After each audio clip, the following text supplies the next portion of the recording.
So let's get a little deeper into this situation regarding, well, there's now three that are making news this week. You've got Robert Schellenberg, Michael Spavor, and Michael Kovrig, all of them being discussed. Spavor's due back in court sometime this week, we believe.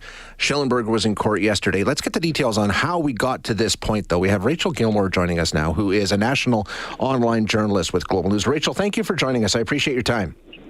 Hey, of course, anytime. So, just so I have this right, Schellenberg, arrested in 2014, was given a 15-year sentence. How did it come to suddenly be elevated to a death sentence? And we know it all happened right around the time Meng Wanzhou was arrested, right?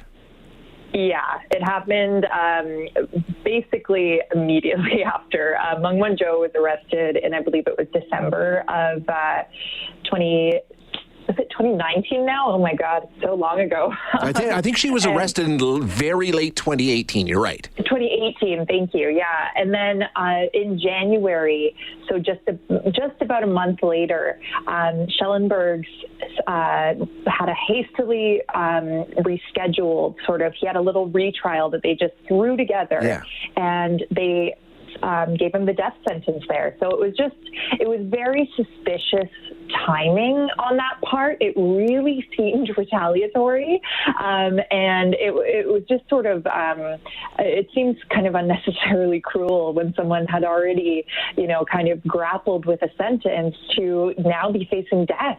And not just that, but now have that upheld. It's pretty much a worst case scenario for him and his loved ones. Now, obviously, we're not going to get the details. I mean, Chinese courts are Chinese courts. We know what that's about. But was there ever a reason given for why the sentence was changed and why it was upheld yesterday? Or we don't get access to that kind of information, do we? No, the Chinese courts are extremely opaque. They also have a 99.99% conviction rate. So, once you kind of enter that system, it's a black hole for information, and you're not really looking at very good odds. So we don't know much about it. China has denied that there's any link between this and the Meng Wanzhou case, but they're also denying that in the context of Spavor and Kovrig. So we know how much weight that assurance holds. Yeah, exactly. Can't put a lot of faith in what's going to happen in terms of any legal proceedings. Now, we know that it's Spavor tomorrow, right? Or maybe tomorrow. We're not 100% sure. Again, as we said, Chinese courts being what they are. But it's also he's now going to be before the courts again, we understand. Yes, and he is going to find out whether he has been found guilty or innocent. And, the espionage charge does, as I understand it, carry a maximum sentence of, once again, death. Right. So, he's looking at, he could face life in prison. It's a very serious charge.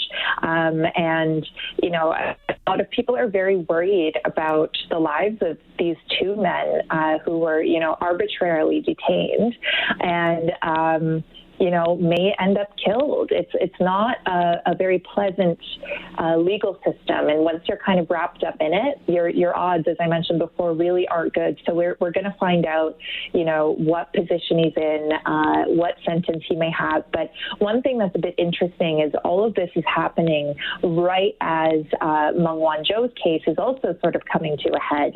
Her lawyers are pushing.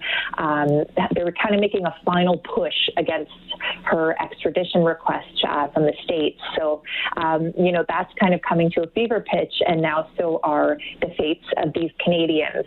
So, Dominic Barton, the ambassador to China, Canada's ambassador to China, linked that last night and said, it's not really a coincidence that these are happening at the same time. So, I think China is kind of signaling that perhaps were Meng Wanzhou's case to go in a positive direction and they see the outcome they want, that might be good for the fates of the Canadians. But, that's not how our justice system works. We have the rule of law. So it gets pretty dicey. Yeah, and, like you say, I mean, this is the biggest coincidence in the history of coincidences. If all these things just happened, not being connected. I think we all understand what's going on here and the influence that China is exerting. You talked about the ambassador to China. I know he's trying to get into court. He has been in court and has had some consular access. What about the rest of the government? Is there nothing that can be done here? Is there any sort of pushback or comment, at least from the government, as to what they can do in this kind of a situation? Yeah, I mean, so there's a lot of debate over that. Basically, the government's hands are tied when it comes to the Meng Wanzhou case, and that's where the Chinese government really wants to see pressure to be put on. They want our government to interfere with the judicial process, which really is contrary to all of our principles in a democratic society. But, Canada can really pressure allies, get the international community on board, which they have actually done a pretty good job of. You're seeing lots of other ambassadors from other countries showing up outside the Chinese courts in support of, Schellenberg, Kovrig, Spavor. So they can kind of go that diplomatic route, but unfortunately, China doesn't really seem to be responding to that pressure. Obviously having the U.S. kind of on side and a little bit more friendly and helpful this time around. You have to hope. I mean, obviously Donald Trump was sort of politicizing the Meng Wanzhou case, which really wasn't helpful, as it fueled China's sort of argument that Canada can do something about that case. But you kind of have to hope that the U.S. can step in and also bring out the big guns and really put that pressure on. But I don't think anyone really knows what's going to happen. You really just kind of have to cross your fingers and hope things work out for these poor men. Yeah, and on the Kovrig file, we don't know. He's just sort of in that Chinese legal limbo, and we'll have to wait and see. We don't know anything in terms of a hearing for him or anything like that. No, although I will say that frequently in the past, as we've seen, when there's a development in the Spavor case, there's generally one in the Kovrig case not too long afterwards. Mm-hmm. They do also have similar charges against them, so it's very possible that we could see sort of similar developments in a similar sentence, over the next short period of time. But we haven't really heard anything firm, so it's all a bit up in the air. And you really have to feel for their families right now because, they've been separated for, hundreds upon hundreds of days, well over, I think it's over 2 years. And it's just devastating, just knowing that they're locked up in these cells. Kovrig has apparently learned how to do planks for, I believe it's something like 18 minutes because he's just sort of pacing around trying to keep fit in this tiny cell block. And it sounds torturous, and you really have to think of the families right now. It's a tough time. It's horrible. Absolutely horrible. Rachel, thank you so much for your time today. I really appreciate it. Of course, anytime. That is Rachel Gilmore, who is the national online journalist for Global News. And we're talking about a situation here where you have politicians and governments using human beings as political pawns with their lives in the balance. Now, she mentioned the defense for Meng Wanzhou that was brought up yesterday, and as she said, it centers on comments that Donald Trump made at the time of the arrest. They're saying that clearly it was politically motivated. And the quote from Trump, this was within 2 weeks of her being arrested, Trump said, "If I think it's good for what will certainly be the largest trade deal ever made," which is a very important thing, "what's good for national security, I would certainly intervene if I thought it was necessary." So their defense is she was arrested for political purposes, so Trump could use it as pressure to try and influence the trade deal that he was working on with China. China immediately responded by arresting 2 Canadians, as you know, Michael Spavor and Michael Kovrig.